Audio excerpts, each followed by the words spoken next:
अस्सलामुअलैकुम, welcome to in fact. मैं हूं आपकी मेज़बान आमना ताहिर और मेरे साथ मौजूद हैं अब्दुल मजीद साजिद साहब। सर कैसे हैं आप? जी शुक्र है बहुत। अस्सलाम वालेकुम।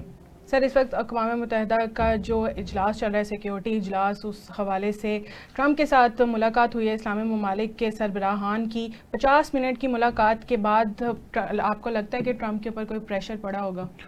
नहीं, ट्रंप ने उसमें जो मौक़िफ़ दिया है वो कोई रास्ता तो बनाना चाहते हैं कि इजराइल को किसी तरह कोई एस्केप दिया जाए, कोई बाइज्जत किस्म का।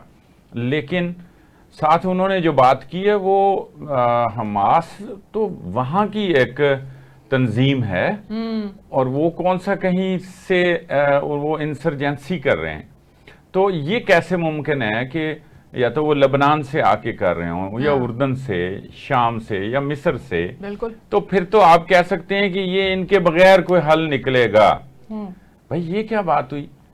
एक वहां की आज़ादी की तहरीक है और वो दुनिया भर में आपके अक़वाम मुत्तहिदा के चार्टर, जिस मकाम पे आप बात कर रहे हैं उसके चार्टर उनको अलाउ करता है। आप कह रहे हैं उसके बगैर जो है ना कोई उसका हल निकाला जा सकता है। वो ना हो तो फिर उसको हम जो है ना उस पर हम कोई अमन कायम कर सकते हैं, जंगबंदी कर सकते हैं। तो ये तो मुस्लिम ममालिक को भी कबूल नहीं होगा। इस पर तो कोई कतर हो, चाहे वो सऊदी अरेबिया हो, पाकिस्तान हो, यूएई हो, कोई भी इसको जिन ममालिक के सरबराहान से वो मिले हैं वो उन सरबराहान से मिले हैं। बहरहाल जो मैटर करते हैं इस वक्त, जिनमें पाकिस्तान का शुमार भी अब है, हम तो बेशक इस बात पे हम खुश हैं, लेकिन हम अब अपना देखें, अब चैलेंज भी है। जितने आप बड़े होते हैं तो आपकी जिम्मेदारियों में भी इजाफा होता है। अब पाकिस्तान ने वाकई अगर कोई लीडिंग रोल अदा करना है तो वो उसमें फिर ट्रंप को भी ये समझाना पड़ेगा या अपनी किसी भी स्ट्रैटेजी के साथ ये इस पे मंतिज करनी पड़ेगी ये सारी चीजें कि वहां पे जंगबंदी हो। उसी पे देखें, वो कहते हैं ना मुझे नोबेल इनाम मिलना चाहिए, मैंने तो 7 जंगें रोकी तो 7 मिलने चाहिए। अच्छा, तो किसने कहा है? फ्रांसीसी सदर ने कहा। उन्होंने कहा अगर आपको नोबेल प्राइज चाहिए तो फिर आप जंगबंदी करवाएं फलस्तीन में। हाँ, तो फिर करवाएं। देखें ना, ये उनके इत्तेहादी हैं, ये अलाई हैं, ठीक है ना, यूरोप के, जिन्होंने तस्लीम भी कर लिया है। तो एक बड़ी बारीक सी कुछ चीज है जो बरतानिया ने भी, इतने ताकतवर मुल्क ने, जो उसका अलाई है, उसका छोटा भाई है, बड़ा भाई कहते हैं वो अमेरिका को, वो उन्होंने भी तस्लीम कर लिया और उस दौरान तस्लीम किया जब ये भी वहां पे दौरे पे थे। ये रॉयल पैलेस थे जब बरतानिया ने जो है ना वो फलस्तीन को बतौर रियासत तस्लीम करने का ऐलान कर दिया। फ्रांस ने भी कर लिया, ये सारे उसके साथ ही हैं। अब ऑस्ट्रेलिया है, ऑस्ट्रेलिया ने कर लिया है, पुर्तगाल ने और दीगर कुछ इस मीटिंग के बाद लग तो ये रहा है कि अमेरिका भी यही चाहता है कि किसी ना किसी तरह जंगबंदी की जाए, लेकिन वो इसराइल को भी नहीं छोड़ सकता। उसका नजायज़ बेबी है, उसको भी सेफ हैंड चाहिए और ग्रेटर इसराइल का जो एक मंसूबा है उसको भी ख़त्म नहीं करना चाहता, क्योंकि अगर जिस तरह से ये अमन फ़ौज बन गई इस्लामी ममालिक की, जो ट्रंप भी मुतालबा कर रहे हैं, तो फिर हो सकता है कि जो ग्रेटर इसराइल है वो कहीं ना कहीं दब सकता है। अच्छा, वो उसको ये खतरा है और मुझे ये लगता है कि वो पॉलिटिक्स कर रहे हैं। वो उनको, इसराइलियों को तो वो कोई बात नहीं कर सकते। बिल्कुल। और वो तो अपनी तकरीर में भी जिस तरह बात कर रहे थे, इस तरह कर रहे थे कि नेतन्याहू तो मेरा बेबी है, मेरा भाई है। ये तो उनका ये उसमें से उसको अखज करें ना उनकी गुफ्तगू को, इजराइल समेत, कि वो भी उनका एक बेबी है और वो उनको पाल पोस रहे हैं। वो इसका हल फिर इसी तरह ही निकलेगा कि जैसे अब उनके अलाइज ने तस्लीम करना शुरू कर दिया और अब ये वाली जो बड़ी जो मुस्लिम ताकतें हैं जी, जितनी भी हैं, जिनको बहरहाल वो कंसिडर करते हैं ना अमेरिकन, और ट्रंप ने उनसे मुलाकात भी की है, तो ये भी कोई प्रेशर डालें, फिर ये भी इसमें कूद पड़े इस तरीके से कि फिर ठीक है भाई, आज फिर हम भी एक मुश्तरका एक फौज बना रहे हैं, ये सारे ममालिक, तो हम फिर इसराइल के साथ निपटते हैं। सही। तो उसके बाद फिर कोई ट्रंप उनको कहीं नीचे ले आए तो ये एक कह लें रास्ता बन सकता है, और शायद यही कोई बात हो रही है। मुझे ये भी हजम नहीं हो रही थी बात कि बरतानिया भी फलस्तीन को बतौर एक रियासत तस्लीम कर ले। अच्छा। यानी ये कैसे मुमकिन है, दो भाई, छोटा बड़ा भाई हो और एक बड़ा भाई साथ हो और छोटा भाई जो है ना वो मान ले और उनको बतौर रियासत। तो ये कहीं ना कहीं पॉलिटिक्स है इसमें, और इसमें कोई एक वे आउट है, एक रास्ता निकालने का। आप देखें ये तो प्रेशर बढ़ता जा रहा है। कनाडा तो चलें अमेरिका को भी आंखें दिखाता है और वो बहरहाल एक अपनी जगह पे उसने अपनी हैसियत जो है ना वो रखी हुई और मनवाता है। तो बाकी ये फ्रांस भी इवन, मतलब ये यूरोप में नहीं समझता कि ये ट्रंप के बगैर ये कहीं जो है ना इतना बड़ा स्टेप लें। आपको इसके अंदर से तो यही यही वो लगती है मुझे गेम के इस तरीके से वो उनको किसी ना किसी स्टेज पे लाए, चूंकि वो उनको नहीं नाराज कर सकता। उनको नाराज करने का मतलब तो फिर अमेरिकी मईशत बैठ जाएगी, अमेरिका जो है ना वो सुपर पावर वो नहीं रहेगा। अब होता यह है कि आप किसी को पालते पोसते भी हैं और वो आपके सामने आके खड़ा हो जाए तो फिर वो तो आपके घर की कह लें कमजोरी, या घर ही मुनहदम हो सकता है ना, घर ही टूट जाता है। तो यही मसला है उनके साथ भी आ रहा। तो शायद ये वाली चीज भी खत्म हो जाता है तो अमेरिका के हथियार, अमेरिका के जो जंगी सामान है वो कौन खरीदेगा फिर? जी वो ये भी बात ठीक है कि उनको वो भी बेचने हैं और वो चाहते हैं कि जंगें लगती रहें। लग भी जाएं तब तक खामोश रहें, चाहे ईरान हो, चाहे जनाब इंडिया हो, और चाहे कतर पे भी हमला हो, लबनान पे भी वो कर रहा है, इकोनॉमी तब तक बेहतर हो शाम तक भी इवन वो पहुंच रहा है और मुतालबा भी कर रहा है वहां पे सहराए सीना में। तो ये मतलब ये सारी चीजें तो उसका रोजगार चल रहा है ना, उसकी तो मईशत जो है ना वो इसी पे चलती है। और हर दौर में इसीलिए एक ना एक जंग छिड़ती रहती है। यूक्रेन का पहले ही हमें पता, रूस यूक्रेन का। तो ये अपनी जगह पे सवाल है कि उनको ये सूट करता है। लेकिन अब चूंकि दुनिया खड़ी होगी, आजाद से लोग जो रियासतें नहीं कर सकती थी, वो जो इंटरनेशनल स्मूथ फ्लोटेला है जिस पर उन्होंने ड्रोन अटैक्स भी शुरू कर दिए हैं, तो ये इस तरह कभी होता नहीं कि मतलब हर मुल्क से सलाउद्दीन अय्यूबी उठे और उसमें गैर मुस्लिम भी हों। तो ये वो प्रेशर है जो बहरहाल आएगा, और अगर इसको नहीं रोकेंगे तो फिर ये खित्ता नहीं पूरी दुनिया फिर जंग की लपेट में आ जाएगी। इसको फिर वो बहाना बना के ट्रंप जो है फिर शायद जाके कोई उनको अपने छोटे भाई को समझाए बुझाए। अच्छा, ट्रंप ये भी कह रहे हैं कि लंदन जो है वो शरई कानून की तरफ जा रहा है। अब ये उनके कहने का क्या मकसद है? वो चूंकि वहां थे भी, गए भी हैं, तो वहां भी उनको लगा। और उससे पहले चूंकि जो मेयर हैं वहां सादिक पाकिस्तानी ने याद है, वो जो सादिक है ना मेयर, वो फलस्तीन पे बात कर चुके हैं, उसकी आज़ादी उनके हक में। और मेयर भी हैं, वो मुंतखब भी होते हैं वहाँ पे। बरतानिया का निज़ाम ज़रा इस तरह का है कि वहाँ हर तबका, हर तरह का जो भी वहाँ उनका शहरी बना है, वो इंडियन हो, वो पाकिस्तानी हो, वो किसी और जगह के हों, मुस्लिम हो ना मुस्लिम हो, जो भी हो, वहाँ के उस निज़ाम में वो बहरहाल उस सिस्टम में मुंतखब हो जाते हैं। ये और जगहों पे है एक डिस्क्रिमिनेशन, तो वहाँ बहरहाल ये उसका क्रेडिट है।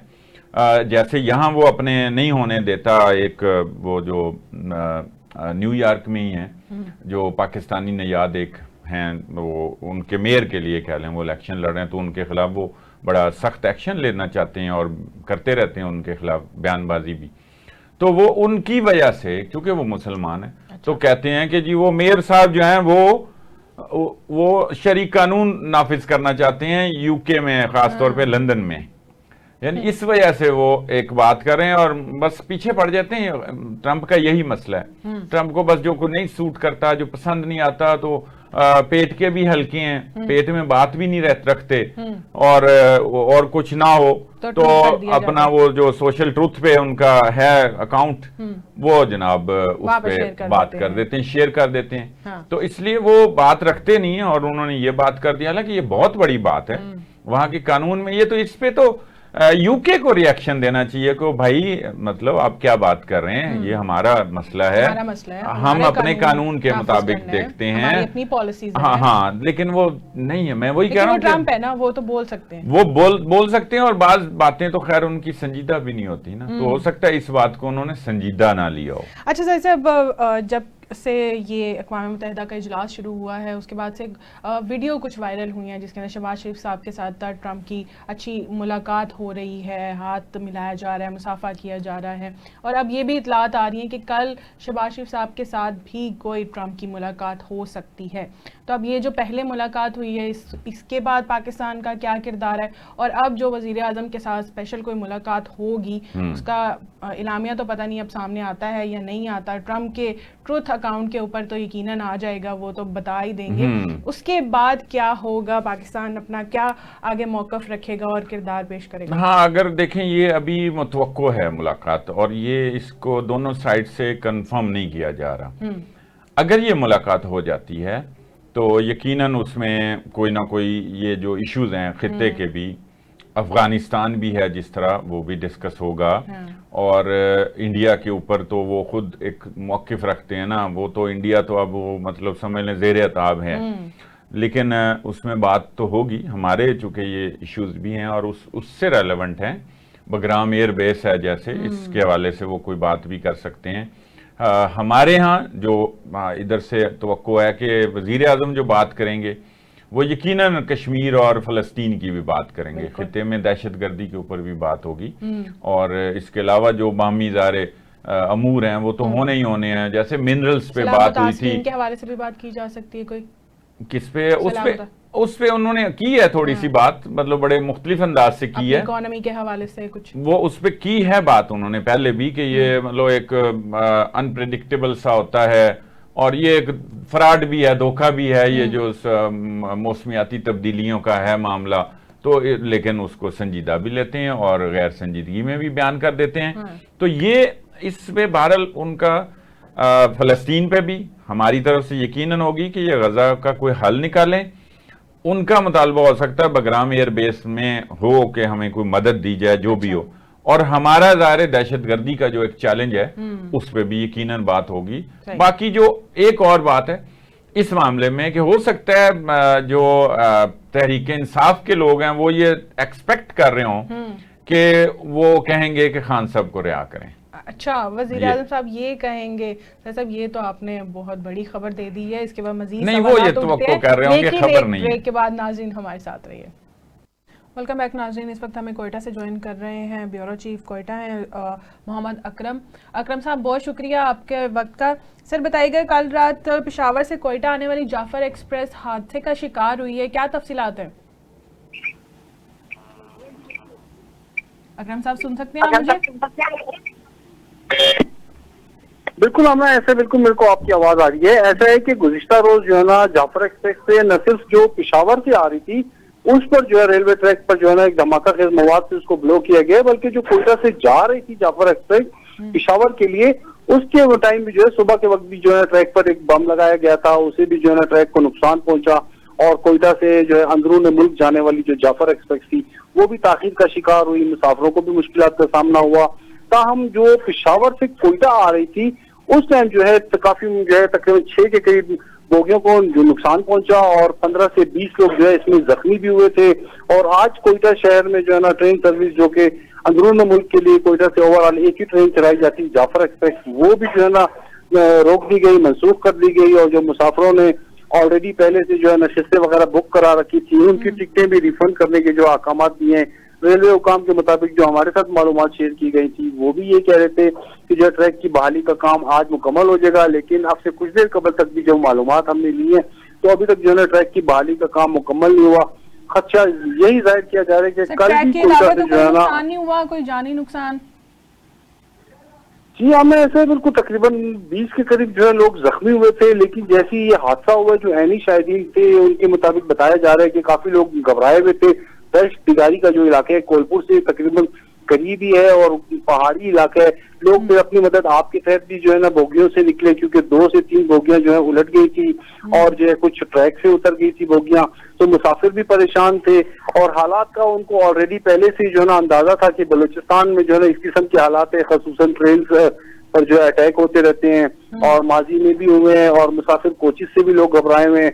अगर मैं ये कहूँ कि कोयटा से जो है अंदरून मुल्क के लिए किसी भी तरह से मुसाफिरों के लिए सफर करना बहुत मुश्किल है, वो इस तरह से है क्योंकि मुसाफिर कोचिज जो है ना कोयटा से जो मुल्तान की तरफ जाते हैं वाया लोरलाई और फोर्ट मंडरू, वो भी रास्ता जो है लोगों के लिए मुश्किलात का सामना है, उनको आने जाने में सिक्योरिटी खदशात हैं, और ट्रेन पे भी सिक्योरिटी खदशात बहुत ज्यादा हो गए हैं। इस वजह से हुकूमत बलूचिस्तान का विजन तो काफी वाजे है, उन्होंने जो है ना तमाम जितने भी सिक्योरिटी अदारे हैं उनको ऑन बोर्ड रखा हुआ है, तमाम सिक्योरिटी के मामलात को भी जो है ना बहुत टाइट किया है। फुल प्रूफ सिक्योरिटी तो दी जा रही है, इसमें कोई शक नहीं है, लेकिन जो लोग हैं जो इस किस्म की कार्रवाइयों में मुलविस हैं, वो आते हैं ट्रैक के ऊपर जो है ना धमाका खेज मवाद नष्ट कर देते हैं। अब गुज़िश्ता रोज जो वाकया हुआ है उसकी वजह से भी तकरीबन 20 लोग जख्मी हुए हैं, और रेलवे हुकाम के मुताबिक भी हमारे साथ जो मालूमात शेयर की गई हैं, बताया यही गया है कि 15 से 16 लोग जख्मी हैं, कुछ को सिविल अस्पताल लाए थे और कुछ को जो है ना क्या खबर है आपके पास, वो उस हवाले से अपडेट करें। उसकी बहाली कब तक हो जाएगी या अभी तक काम जारी है? बिल्कुल, ट्रैक की बहाली का काम अभी तक भी जारी था। आपने कुछ देर कबल भी इनसे मालूमात ली गई थी, लेकिन ट्रैक बहाल नहीं हुआ। तो बताया यही जा रहा है कि शायद रात तक ये लोग मुरम्मत कर लें और ट्रैक वगैरह बहाल हो जाए, तो मे भी कि सुबह जो है कोयटा से जाफर एक्सप्रेस को अंदरून मुल्क के लिए रवाना किया जाए। और अगर ट्रैक बहाल नहीं हुआ, क्योंकि सिक्योरिटी खदशात भी हैं, रात को काम भी करना जो है वहां पर खतरे से खाली नहीं है, पहाड़ी इलाका है, गो के लिए सिक्योरिटी तो फराहम की जा रही है जो रेलवे मुलाजमीन है और जो भी है, लेकिन वो इलाका काफी सुनसान है और वहां पर इस किस्म के वाकयात इक्का दुक्का माजी में भी हुए हैं। जिम्मेदारी कबूल की है कोई, जैसे पहले जाफर एक्सप्रेस पे हमला हुआ था, कोई अभी तक कोई इदारों की तरफ से कोई आई है बात, कोई इंटरोगेशन हुई है, किसने किया है ये, या फितनल ख्वारिज और भारतीय जो नवाज कह लें यहाँ पर फंडेड लोग हैं, कोई इस तरह की कोई चीज सामने आई? जी वजी साहब, बिल्कुल ऐसा ही है कि जो माजी में ट्रेन अटैक हुआ था, जो मच के करीब हुआ था, वहां पर जो ट्रेन को रोका और जो यरगमाल बनाया मुसाफिरों को, उसके बाद से जो सिक्योरिटी अदारों ने कार्रवाई की और मजीद जो हमारे सामने शवाहिद रखे गए, खसूसन मीडिया के साथ जो शेयर किया गया, वो यही कहा गया था कि जो है वो एक मिलिटेंट तंजीम थी, उनकी जानिब से एक कार्रवाई की गई थी, उनके मास्टरमाइंड के खिलाफ भी जो है ना भरपूर कार्रवाइयां की जा रही हैं, उसको भी गिरफ्त में लेने के लिए, और फितनतुल ख़वारिज जो हिंदुस्तान है उनके खिलाफ भी कार्रवाइयां की जा रही हैं।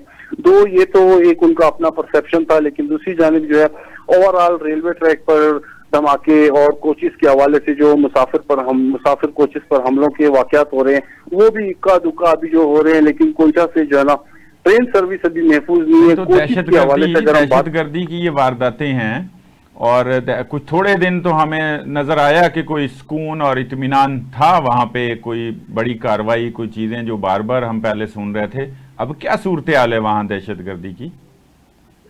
जी बिल्कुल ऐसा है, अभी 50-50 की सूरत हाल है। मतलब अगर दहशतगर्दी के ओवरऑल पूरे बलूचिस्तान की बात करें तो मुल्क का सबसे बड़ा सूबा है, यहाँ पर तो सिक्योरिटी के खदशात हैं, डेली कोई ना कोई होते हैं, लेकिन जो है बलूचिस्तान खसूसन कोयटा के नाम से जाना जाता है। कोयटा में तो जो है ना हुकूमत ने अपनी रिट कायम कर रखी है, लेकिन अगर हम जो बलूचिस्तान के बलोच इलाके है वहां पर जो है ना वाकयात इक्का दुक्का आ रहे हैं, लेकिन अब जो है हुकूमत ने अपनी गिरफ्त मजबूत कर रखी है। खसूसन तुरबत का इलाका है, नौशकी, खारान, अवरान, मशके, इन इलाकों में जो है ना गाये बगाए इक्का दुक्का वाकयात हो रहे हैं। सिक्योरिटी फोर्सेस भी कार्रवाइयां कर रही हैं और जो है जितनी भी मिलिटेंट तंजीमें हैं वो भी कार्रवाइयां करती हैं, लेकिन उनके खिलाफ सिक्योरिटी फोर्सेस ने भरपूर कार्रवाइयां करके उनकी कमर भी तोड़ दी है। लेकिन वज़ीर आला बलूचिस्तान ने गुज़िश्ता रोज बलूचिस्तान असेंबली में भी एक प्रेस ब्रीफिंग की थी, उस दौरान भी उनका यही कहना था कि जो समाज दुश्मन अनासिर हैं और जो दहशतगर्द हैं, इनके खिलाफ भरपूर कार्रवाइयां कर रहे हैं सिक्योरिटी फोर्सेस भी, और उनके साथ साथ जितने भी कानून नाफिज करने वाले अदारे हैं वो भी भरपूर कार्रवाइयां कर रहे हैं। अगर हम बात करें ओवरऑल कोयटा शहर की, तो यहाँ पर जो है सिक्योरिटी को ओवरऑल हुकूमत ने टाइट रखा हुआ है। सिर्फ ये जो रेलवे ट्रैक के ऊपर ब्लास्ट किए जा रहे हैं, हमले किए जा रहे हैं, किसी न किसी तरीके से मुसाफिरों को मुश्किलात का सामना होता है, तो अगर इस पर हुकूमत को अपनी रिट कायम करे तो ये मुसाफिरों के लिए और कोयटा के शहरियों के लिए सबसे बड़ी खुशखबरी है। ठीक है। बहुत शुक्रिया मोहम्मद अकरम साहब। नाज़रीन, आपने तफसीलात सुनी, इसी के साथ वक्त हुआ है ब्रेक का, हमारे साथ रहिए। वेलकम बैक नाज़रीन, इस वक्त हमें आज़ाद कश्मीर से ज्वाइन कर रहे हैं अरशद चौधरी साहब, रिपोर्टर हैं भिम्बर के। अरशद साहब, बहुत शुक्रिया आपके वक्त का। इस वक्त Jammu Kashmir joint action committee और वज़ीर आज़म के नुमाइंदों के दरमियान मुज़ाकरात हुए हैं, क्या मुतालबात रखे हैं एक्शन कमेटी ने उनके सामने? जी जम्मू कश्मीर जॉइंट अवामी एक्शन कमेटी ने अरसा 2.5 साल से जो है उन्होंने अपनी रियासत भर के अवाम के बुनियादी हकूक़ के लिए जो तहरीक का आगाज किया। जिसमें हुकूमत मुजफ्फराबाद के साथ 4 मरतबा तहरीरी मुआहदा भी किया गया, लेकिन हुकूमत मुजफ्फराबाद ने जॉइंट अवामी एक्शन कमेटी के साथ तहरीरी मुआहदा से अमल करने से इनकारी होगी। अच्छा। जिसकी पदाश में जम्मू कश्मीर जॉइंट अवामी एक्शन कमेटी ने 29 सितंबर को मुजफ्फराबाद से लेके शाम तक शटरडाउन दिया, जाम हड़ताल और गैर मुअय्यना मुद्दत के लिए लॉकडाउन की कॉल दी है। जब तक जॉइंट अवामी एक्शन कमेटी की मेंबरान कोर कमेटी ने ये वाज़िया किया कि जब तक हमारे 37 मुतालबात जो हैं अवाम के बुनियादी जो मुतालबात हैं उन जब तक हुकूमत आज़ाद कश्मीर मानवान अमल नहीं करती, हमारा ये शटर डाउन व पिया जाम हड़ताल और गैर मुअय्यना मुद्दत के लिए लॉकडाउन जारी रहेगा। तो अभी मुज़ाकरात के हवाले से भी बताएं कोई उसमें वफाकी हुकूमत की जानिब से 2 वज़रा वज़ीर अमूर कश्मीर अमीर मकाम और वफाकी वज़ीर तारिक फजल चौधरी आज़ाद कश्मीर के 4 वज़रा के साथ दिन 2:30 बजे के वो मुजफ्फराबाद में पहुंच चुके हैं, जहां पे जॉइंट अवामी एक्शन कमेटी के 9 रुकनी कमेटी के जो मेंबरान हैं उनके साथ उनके मुज़ाकरात जारी हैं। लेकिन अभी तक जो है वो जॉइंट एक्शन कमेटी के मेंबरान और वफाकी हुकूमत के नुमाइंदों की मौजूदगी में हुकूमत आज़ाद कश्मीर के साथ मुज़ाकरात का जो अमल जारी है, लेकिन अभी तक जो है वो फाइनल नहीं हो बात सामने आ सकती। अच्छा अर्शद साहब, वो 37 मुतालबात कौन से हैं, चंद आप बता सकते हैं?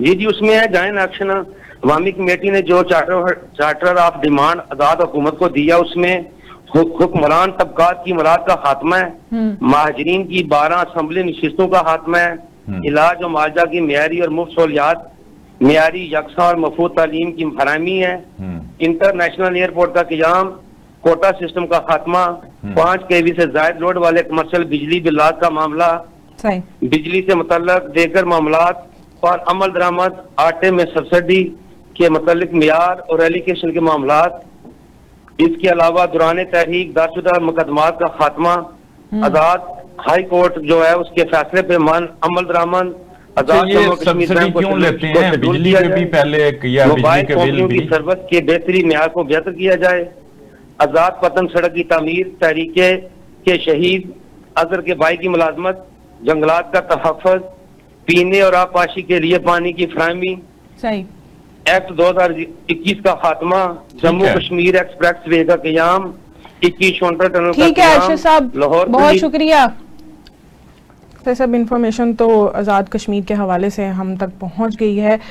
इसके अलावा अगर हम पीटीआई की सियासत की तरफ जाएं तो उनके एक और सोशल मीडिया एक्टिविस्ट रही हैं फलक जावेद साहिबा, फलक जावेद साहिबा, उनको गिरफ्तार कर लिया गया। क्या कहानी है इसके पीछे? देखिए, वो 9 मई में तो अगर मुलविस हैं, जिस तरह कहा भी जाता है, अभी मुकदमा और है, मैं बताता हूँ, और ये भी कहा जाता है कि वो उसमें मुलविस हैं, तो भाई आपको सालों बाद याद आ रहा है। एक तो ये मामला, दूसरा वैसे इन पे पीका एक्ट का एक का जो कानून है उस के तहत गिरफ्तार किया है। एक अज़मा बुखारी ने भी इनके ऊपर ना मुकदमा कर रखा था। अच्छा, वो क्या? शायद वही हो, चुके अभी वो सामने पेश करना है, पीका एक्ट तो के तहत ही उठाया गया है। अभी तो वो सामने आएंगी, अभी तो उनका कोई पता नहीं है कहाँ पे हैं अभी तक, जब तक ताहाल और तादम प्रोग्राम हम बात कर रहे हैं। तो जब आएंगी सामने, कोई फिर चार्जशीट सामने आएगी, फिर कोई FIR आएगी, तो फिर पता चलेगा क्या क्या इल्जामात हैं और जनाब कौन कौन सी दफात लगी हैं। लेकिन ये कि वो उठा ली गई हैं, इस्लामाबाद थी, वहां से किसी तरह से वो फिर ट्रेस हुई CCTV कैमरास के जरिए। कहा यह जा रहा है कि शायद वो निकली थी कि पहले ही वो चली जाएं 27 सितंबर के जलसे के लिए और पेशावर पहुंच जाएं, चली जाएं। शायद सनम जावेद भी वहीं पे हों जो कहा जाता है। तो दोनों बहनें घर से बहरहाल बाहर हैं, देखें बहरहाल बच्चियां हैं, तो इस हवाले से या तो वही कोई थोड़ा सा कोई अपने उसमें आ जाएं, जो भी रियासत की चीज़ें हैं, मामलात हैं।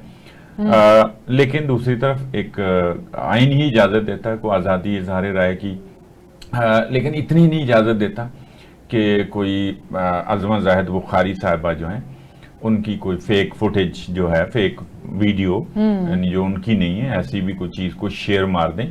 तो ये सारी चीज़ें तो बहरहाल दोनों तरफ ही नहीं होनी चाहिए। और इनको अगर आज़ादी इज़हार राय हासिल है तो यहाँ तक तो कोई आज़ादी नहीं है, तो दुनिया के किसी कोने में नहीं। बिल्कुल ये बात बाकी ठीक है, वो जुबानों बयान है, वो ट्विटर पे एक्स हैंडल पे जिस तरह की चल रही है, नहीं हम उस पे बात करते हैं, वो तो कल्चर ही बन गया ना। उस पे हम क्या बात करें, वो तो आपस में ही एक दूसरे को गालम गलोच हुए। बिल्कुल, पीटीआई के अंदर यही तो सियासत चल रही है, वो मसला है, वो तोड़ फोड़ है, हर एक चाहता है कि मैं कोई ऐसी बात करूं मेरी रीच बढ़ जाए, ये उनका मामला है। वो रखें बेशक, वो करें उस पे फिर वो खुद ही कोई पार्टी या अंदरूनी मामलात पे कोई पार्टी और उनके दीगर जो ओहदेदार हैं वो नोटिस लें। वो उसका कोई मसला नहीं। मसला यही है कि कोई फेक चीज किसी के नाम मंसूब करके घटिया सी कोई चीज, तो वो तो कोई इजाजत नहीं है। बिल्कुल। तो भाई अब बात यह है कि किसी को पसंद आए या ना आए, इस बात की हमायत नहीं की जा सकती कि जी अब कई मैं देख रहा हूं इन्फ्लुएंसर्स वो इसलिए नहीं बात कर रहा है कि इसके खिलाफ या इसके हक में दुरुस्त बात करेंगे सही वाली, तो उसकी फिर गालम गलोच उनको पढ़ने लग जाएगी। तो मैं देख रहा हूं कि लोग जो है ना मतलब एहतियात कर रहे हैं, बड़े जुबानी सी को बात अगर की है किसी ने तो की है, लेकिन बात सीधी सी है कि अब इसको आपको मजम्मत ही करनी है। और जो भी किसी ने फिर भी मासूम बनाने की कोशिश की, जो भी किसी ने क्यों किया, मैं वही कह रहा हूं कि ये तो आप भूल गए। अब अगर आजादी इज़हार राय की बात आ जाए तो मुझे ये बताएं कि वो किस तरह, ये किसकी आजादी कौन सी है कि अब किसी कोई एक नाजेबा वीडियो किसी के नाम मंसूब कर दें, ये वो चीजें भी हैं। तो ये जाती है, इसको रुकना चाहिए। देर आए दुरुस्त आयद भी कह सकते हैं। अब दूसरी तरफ मैं बात कर रहा था कि बच्चियां हैं, ये कौन सी एक्टिविज्म है कि मतलब उनकी इतनी जुबानों बयान, मतलब जिस तरह से कोई कैंची भी ना हो, कैंची से तो आगे की बात है, चलो तेज चल जाए, इसी को तो सराहा जाता है साहिब साहब। हाँ, वो इसको आप कैसे डिनाई कर सकते हैं? खत्म होना चाहिए ना, खत्म होना चाहिए। हम दूसरी तरफ ये बात भी कर रहे हैं कि बच्चियां हैं, उनके वालिदैन अब परेशान हैं यकीनन। पहले उनकी जो पहली दूसरी बहन है जो सनम जावेद, वो भी गिरफ्तार रही। तो ये कौन सा मतलब ये एक्टिविज्म है इस तरह का? खवातीन के लिए भी मैं समझता हूं कि ये उनको तो इस सतह पे नहीं जाना चाहिए। चलो कुछ सियासत वगैरह है, उस सियासतदान आपका कोई एक भी पीटीआई का रहनुमा इस तरह की जुबान इस्तेमाल करता है जो मतलब रहनुमा हो। बैरिस्टर गौहर की मैं बात कर रहा हूँ, अली अमीन का कुछ मैं कह सकता हूं कि वो ऑफ द कैमरा कोई इस तरह की बात कर भी लेते हैं और वो लीक भी हो जाती है, लेकिन कोई फिर भी बात करते हुए इस हद तक नहीं जाते या किसी की वीडियो किसी के नाम से नाजेबा नहीं करते ना। तो आप उनको ही फॉलो कर लें, आप छोड़ दें बाकियों को। आपके फॉलो, आप उनके फॉलोअर्स हैं ना। आप अली मोहम्मद खान को देख लें, बिल्कुल आरिफ अलवी जिस तरह भी हो, इख्तलाफ हो सकता है, उनको देख लें। कभी इस तरह, क्योंकि उन्होंने एक आध वीडियो की थी, रीशेयर मारी, उनको पता चला, उन्होंने उन्होंने डिलीट कर दी। तो ये काम है करने वाला, आपको भी पता था तो आप माजरत करें और उसको डिलीट कर दें। फिर ये तो किरदार कशी है ना किसी की करना, कोई भी हो, एक दफा छोड़ दें। ये नहीं है कि ये दूध के दूल्हे हैं और वो जनाब कोई सियासत में पीटीआई इतनी आगे निकलती चली जा रही है, सियासतदान ही इतने आगे निकलते चले जा रहे हैं, जिसका इम्पैक्ट हमारे यूथ के ऊपर इस तरह पड़ रहा है कि उनको सही और गलत में ही फर्क करना खत्म हो गया। हाँ, तो ये असर तो है, और कम से कम असर नहीं है तो इसको अप्रिशिएट क्यों किया जाता है? और इस तरह की कोई चीज में पार्टी क्यों नहीं मुदाखलत करती कि हमसे मंसूब है, जाहिर है पूरा घराना ही मंसूब है जी, तो क्यों ना इनको रोका जाए। किसी जगह पे कोई चीज ऐसी नहीं आती। और खान साहब भी एक चीज वाजे कर दें कि वो एक ट्वीट ये कर दें कि ये इस तरह की चीजें जो है ना वो बिल्कुल ना की जाए, ना किसी की किरदारकशी की जाए, ना ये गालम गलोच की जाए, ना आपस में की जाए। चूंकि अब तो आपस पढ़नी तो है ना, फिर आनी तो है, फिर वो कहते हैं ना लगेगी किसी आग तो अपना भी घर जो है ना वो उसमें जलेगा, और जो भी उसका मफहूम हम एक मिसरे का बता रहे हैं, तो वो होगी ना। अब अपने में आग ही ना आग उनके हाँ। तो इसलिए अब तो रोक दें, लेकिन अभी भी नहीं कोई कर रहे, मतलब लेकिन- जैसे कोई झंडा हो ये। चलो सर साहब हम आगे बढ़ते हैं, खान साहब की बात कर लेते हैं। वो बार बार ऑपरेशन रुकवाने की बात करते हैं, अली अमीन गंडापुर को यही कहते हैं कि ऑपरेशन रुकवाएं जो केपी में किए जा रहे हैं वो ना हो, आप खुद अफगानिस्तान से जाके बात करें। और अली अमीन गंडापुर ने साफ वाजे कर दिया है, ये तो मुझे ऐसे लग रहा है जैसे बगावत की जा रही इमरान खान के बयानात के खिलाफ, कि जो आप कहेंगे उसके मैं अगेंस्ट ही जाऊंगा। नहीं, वो दुरुस्त बात कर रहे हैं, वो चीफ मिनिस्टर हैं और वो बात कर रहे हैं जो आइन में है। वो ये बात कैसे कर सकते हैं कि इंसर्जेंसी है जैसे, हाँ। उसको रोकना तो हमारे इदारों का काम है, रियासती इदारों का काम है ना, वो फौज ही है, उसके इदारे हैं, ये तो उनके जुम्मे, आईनी तौर पे ये उनका इख्तियार है और उनके जुम्मे है। इसमें वो कैसे कह सकते हैं कि ये आपका काम नहीं है? एक वक्त था और बानी पीटीआई उनको उनके काम से ही रोक रहे हैं और उनको सियासत में बानी की तो नहीं समझ आ रही, पता नहीं उनका बयान भी ठीक तरह से उस तरह से सामने आता है या पता नहीं उसकी इंटरप्रिटेशन कैसे करके आगे पहुंचता है। इतना मैं नहीं समझता कि वो भोले हैं और सादा हैं जिस तरह की वो बात कर रहे हैं कि फौजी ऑपरेशन जो है ना उसके खिलाफ, यानी वो रुकवाएं, यही वो बार बार कह रहे हैं। उनके ट्वीट्स भी मौजूद हैं, गवाह हैं, जी जी। देखे जा सकते हैं, हमको अपनी तरफ से बात नहीं कर रहे कि ये कैसे। साथ एक वो बात करते हैं, बात वो वाली ठीक है कि डायलॉग करें, डायलॉग के भाई दहशतगर्दों के साथ क्या डायलॉग होता है, वो इस डायलॉग की जुबान नहीं समझते होते। मुमकिन नहीं है, आप क्रेडिट लेते हैं कि मेरे दौर में ऑपरेशन नहीं हुए तो अमनो अमान कायम हो गया, ठीक है, आपका और मामला भी है। फिर इस सारी चीज से फिर आपको तालिबान खान इसलिए शायद कहते थे। फिर यही बात होगी, आप जो असल मामला ना उस तरफ आए, अपने जो रियासत के अलावा जो अमनो अमान है वहां पे तामीर और तरक्की है वो काम करवाएं, डिलीवर करें। जलसा रखा हुआ, अब जलसे में अगर यही मुतालबा तो अली अमीन खान तो ये मुतालबा नहीं करने लगा, और कर लेंगे लोग। चले देखते हैं अब 27 सितंबर को अली अमीन गंडापुर का लबो लहजा क्या होगा। बहुत शुक्रिया साहिब साहब आपका। नाज़रीन इसी के साथ हमें दीजिए इजाजत, अल्लाह हाफिज।